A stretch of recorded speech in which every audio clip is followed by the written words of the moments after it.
चलिए दोस्तों, आज मैं आप लोगों के लिए दो प्रकार के पैटर्न पर आधारित प्रश्न लेकर आया हूं। निश्चित रूप से आज हम एक ही वीडियो में दो तरीका सीखने वाले हैं और दोनों तरीका थोड़ा यूनिक टाइप का है, क्योंकि इस प्रकार के जब चित्र दे दिया जाए और इसमें आपको दो प्रश्न पूछा जाए। दो प्रश्न कौन सा है? देखिए, यदि आपको इस प्रश्न के उत्तर पता है ना, तो मुझे कमेंट करके जरूर बताइएगा कि ये जो आकृति आपको दिखाई दे रहा है इसमें कितने वर्ग हैं और कितने आयत हैं। ये दोनों ही चीज आपको बताना है और इसमें कैसे हम पता करते हैं कि कितने वर्ग हैं और कितने आयत हैं, ये दोनों ही तरीका मैं आपको बहुत ही सरल तरीके से सिखाने वाला हूं। इसके लिए आपको वीडियो को पूरा देखना है।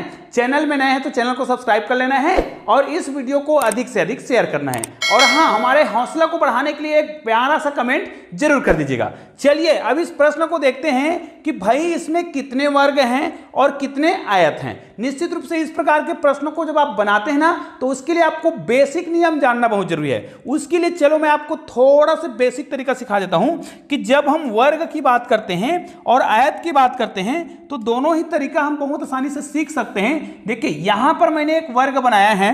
अब उदाहरण के लिए इस वर्ग को मैं क्या करता हूं और दो भागों में बांटता हूं। तो ध्यान दीजिएगा, अगर मैं यहां से बीच में एक लाइन खींच दूं तो दो भाग में बढ़ गया और बीच से अगर इस प्रकार मैं और खींच दूं तो ये चार भागों में बढ़ गया।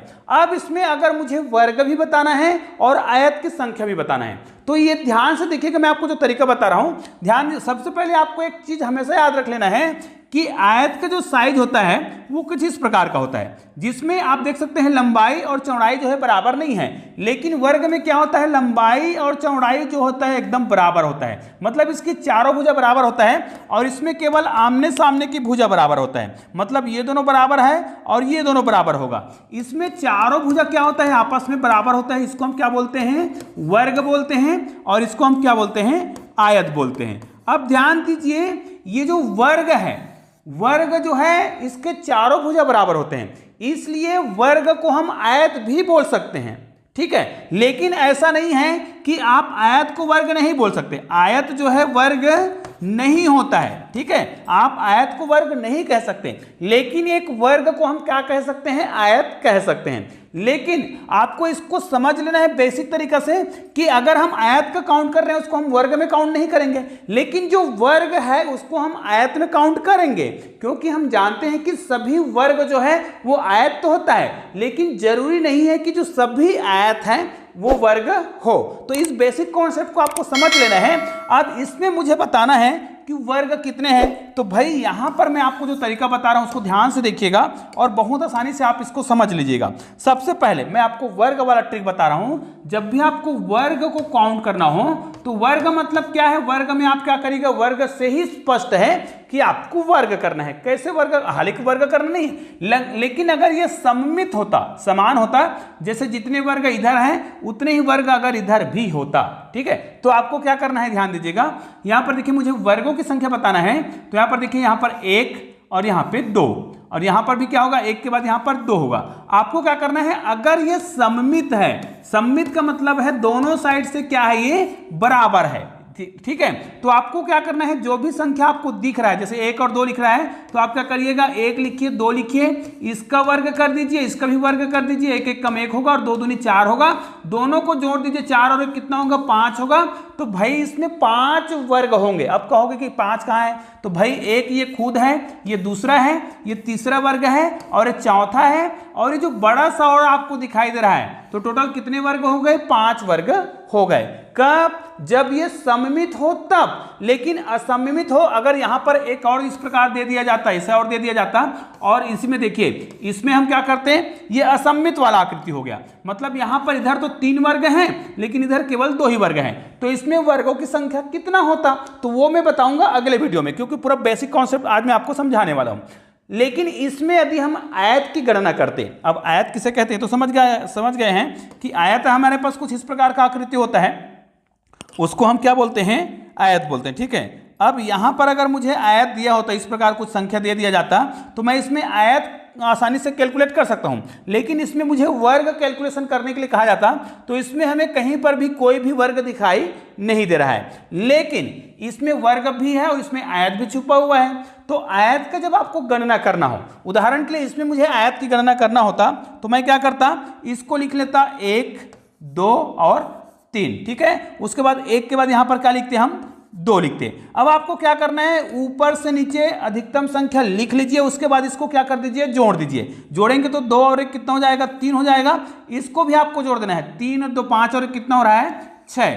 तो अधिकतम संख्या को लिखने के बाद जोड़ना है, तो यहां पर 6 आया, इसको भी लिखकर हमने जोड़ लिया, कितना आया, 3 आया। और बस इनको क्या कर दीजिएगा, गुना कर दीजिएगा। 6 तो कितना हो रहा है, 18। मतलब इस आकृति में कितने आयत हैं, 18 हैं। अब इसको आप गिनेंगे ना तो आपको समझ आएगा कि 18 आयत कैसे होंगे। तो देखिए 1 2 3 तो ये खुद हो गया, 4 5 और 6 हो गया। अब भाई आयत जो है यहां पर ये दोनों भी मिलकर भी एक आयत का निर्माण करेंगे, ये चारों मिलकर भी एक आयत का निर्माण कर सकते हैं, और ये पूरा सभी मिलकर भी एक आयत का निर्माण करेंगे। उसी प्रकार ये पहला ये भी और ये दोनों मिलकर भी एक आयत बनाएगा, ये तीनों मिलकर भी आयत बनाएगा। इस प्रकार जब इसको कैलकुलेशन करेंगे ना तो कुल टोटल 18 आयत आपको मिल जाएंगे। लेकिन इसमें कितने आयत हैं, तो निश्चित रूप से देखिए ये खुद एक आयत है, कहा गया है कि वर्ग एक आयत हो सकता है। तो 1 2 3 4 आयत तो हमको डायरेक्टली दिख रहा है, लेकिन ये दोनों मिलकर भी एक आयत का निर्माण करेंगे, यहां पर लिख देते हैं। ये दोनों मिलकर भी एक आयत का निर्माण करेंगे, तो यहां पर लिख देते हैं। अब हमको पता है कि ये दोनों मिलकर भी एक आयत का निर्माण करेंगे, तो यहां पर लिख देते हैं। और ये दोनों मिलकर भी एक आयत का निर्माण करेंगे, तो उसको हम यहां पर लिख देते हैं। और ये जो बड़ा आकृति दिख रहा है ये भी तो क्या है, एक आयत होगा, तो इस प्रकार लिखेंगे। तो यहां पर देखिए 4 हो गया, 5 6 7 8 और 9। तो यहां पर हमारा उत्तर कितना आ रहा है, 9 आ रहा है। तो क्या वास्तव में इसमें 9 आयत हैं, करके देखते हैं। हमारा जो तरीका है वो क्या है, जब हमें आयत की गणना करना होता है तो हम क्या करते हैं, 1 और 2 अधिकतम संख्या लिख ली, यहां पर भी 1 और 2 लिखेंगे, फिर इन दोनों को जोड़ देंगे तो कितना आएगा, 3। इन दोनों को जोड़ देंगे तो अधिकतम कितना आएगा, 3। और इन दोनों को आपको गुना कर लेना है, तो 3 गुना 3 बराबर कितना आ रहा है, 9। तो इसमें कितने हैं, आयत की जो संख्या है वो 9 है।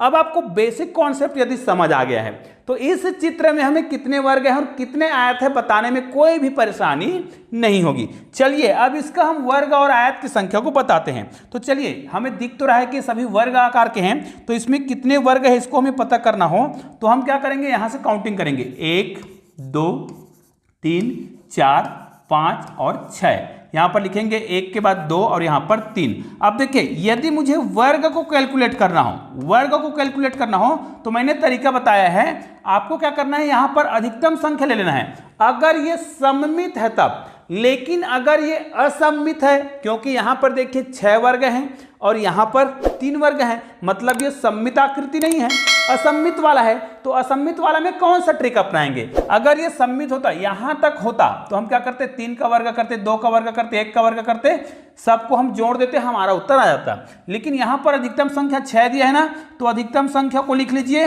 यहां पे अधिकतम संख्या कितना है, 3, इसको लिख लीजिए। और ये जो संख्या दिख रहा है इसी को आपको घटते क्रम में लिखना है। जैसे यहां पर 6 है तो यहां पर 5 आएगा, और यहां पर कितना आ जाएगा, 2 आ जाएगा, यहां पर 4 आ जाएगा, यहां पर कितना आ जाएगा, 1 आ जाएगा।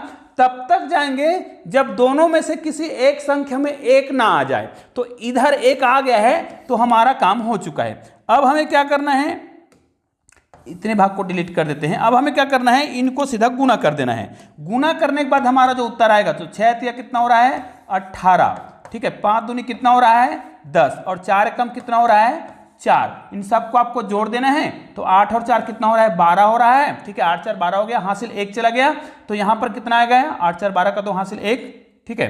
अब यहां पर 1 2 और कितना हो रहा है, 3। तो इसमें टोटल कितने हो जाएंगे, 32। इसमें 32 वर्ग होंगे।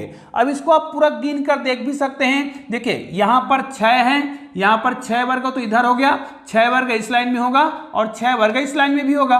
तो 6 तिया 18, वास्तव में 6 तिया 18 हो गया। अब ये 10 कहां से आया और ये 4 कहां से आया बता रहा हूं। 10 कैसे आया होगा, ये देखिए, ये दोनों मिला के एक वर्ग बनाएगा, बन गया। ये दोनों मिलकर एक वर्ग बनाएगा, मतलब चारों मिलकर के, फिर ये चारों मिलकर बनाएगा 3 हो गया, ये चारों मिलकर बनाएगा 4 हो गया, और ये चारों मिलकर बनाएगा कितना हो गया, 5 वर्ग यहां पर हो रहा है। उसी प्रकार नीचे के 4 जो वर्ग दिखाई दे रहे हैं ये भी मिलाएगा, उसी प्रकार ये भी, तो 5 और 5 10 ये बनाएगा।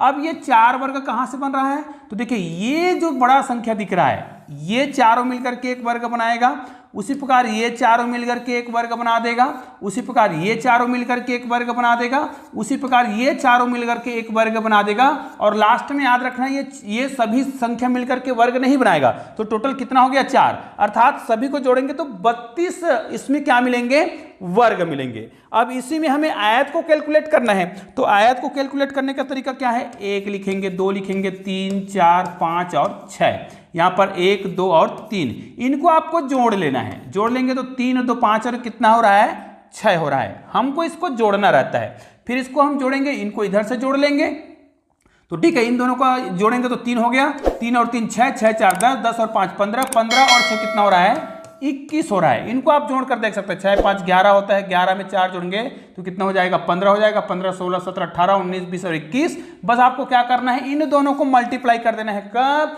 जब हम आयत निकाल रहे हो तो आपको क्या करना है, 21 गुना 6 कर देना है, तो यहाँ पर क्या आ जाएगा, 6 कम 6 और 6 दूनी 12। तो यहां पर देखिए कितनी संख्या में आयत बनने वाला है, 126। निश्चित रूप से थोड़ा ऐसा जरूर लग रहा है कि इतना संख्या हम कैसे बनेगा, लेकिन आप जानते हैं कि इसमें कोई भी 2 वर्ग ले लीजिए, यहां पर आप कोई भी 2 वर्ग लेते हैं ना, वो भी क्या है, एक आयत होता है, इसलिए यहां पर भी आपको एक आयत दिखेगा। उसी प्रकार यहां पर ऊपर से नीचे कोई भी 2 वर्गों को ले रहे हैं ना, तब भी यहां पर आपको जो दिखाई देगा वो क्या होगा, एक आयत होगा। इसलिए हमेशा याद रखें, किसी भी आकृति में आप आयत की जब गणना करते हैं ना, तो वर्गों से अधिक बनता है आयत की जो संख्या है। निश्चित रूप से आपको आसानी से समझ तो आ गया होगा।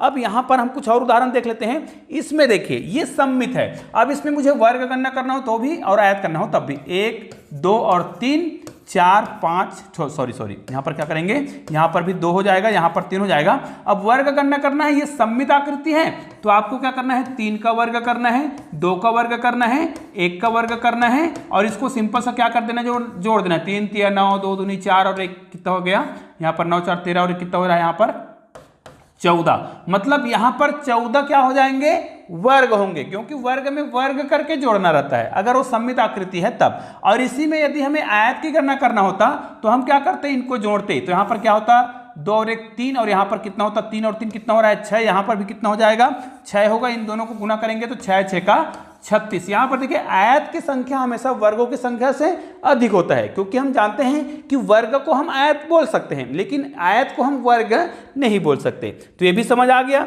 अब देखिए इस प्रश्न को देखिए, ये थोड़ा अलग टाइप का है, लेकिन बेसिक कॉन्सेप्ट तो यहीं से प्रारंभ होता है कि यहां पर देखिए अगर मुझे कितने आयत है कहा जाता, यहां पर कितने आयत है कहा जाता, तो निश्चित रूप से आयत के लिए हमें 1 2 और 3 बोलते हैं यहां पर, तो 1 2 3 और 4, इनको आपको जोड़ना है, तो 4 और 3 7 और 3 कितना हो रहा है, यहाँ पर 10 हो रहा है, यहाँ पर 3 और 3 कितना हो रहा है, 6 हो रहा है। दोनों को हम गुना कर देंगे तो हमारा 10 और 6 कितना हो रहा है, 60 हो रहा है। तो यहां पर हमारा जो आयत की जो संख्या है वो कितना होगा, 60 होगा। निश्चित रूप से आपको क्या करना है, जब वर्ग को काउंट करते हैं तो आपको क्या करना है, संख्याओं को अधिकतम संख्या तक लिख लेंगे, नीचे भी लिख लेंगे, उसी को आपको क्या करना है, अधिकतम संख्या को लिख करके आपको घटते क्रम में लिखना है, जब तक 1 ना आ जाए, फिर दोनों को आपस में गुना करके क्या कर दीजिएगा, जोड़ दीजिएगा, आपका उत्तर आ जाएगा।